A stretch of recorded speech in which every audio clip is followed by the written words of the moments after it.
C'était l'un des plus brillants généraux de l'armée américaine. George Patton, un militaire principalement connu pour ses faits d'armes lors de la Seconde Guerre mondiale, mais qui joua un rôle décisif déjà ici en Haute-Marne en 1917. Lors de l'entrée en guerre du pays en 1917, Patton demande et obtient de rejoindre l'état-major du général Pershing, dont il devient vite le bras droit. Arrivé en Haute-Marne avec le reste du commandement, Patton se porte volontaire pour la mise en place d'un corps de chars d'assaut américains.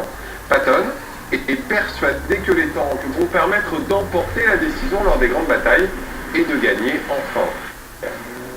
En novembre 1917, promu major, il met en place une école américaine de tanks à Langres et organise la formation des pilotes à proximité, ici même, sur la commune de Bourg. Un camp de 60 hectares voit le jour pour accueillir les manœuvres et une voie ferrée est même construite pour acheminer les chars.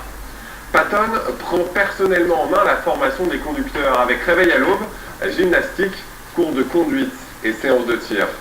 Fin août 1918, il dispose de soldats suffisamment entraînés pour constituer la première brigade légère de chars et participera à de nombreuses batailles décisives, dont la grande offensive de Meuse-Argonne le mois suivant. Le 11 novembre 1918, George Patton fête ses 33 ans lorsqu'il apprend l'armistice. Très attaché à la petite commune de Bourg, il rend visite à chaque famille avant de rentrer aux États-Unis. Il mourra en 1945, à la fin de la Seconde Guerre mondiale, dans un banal accident de la route.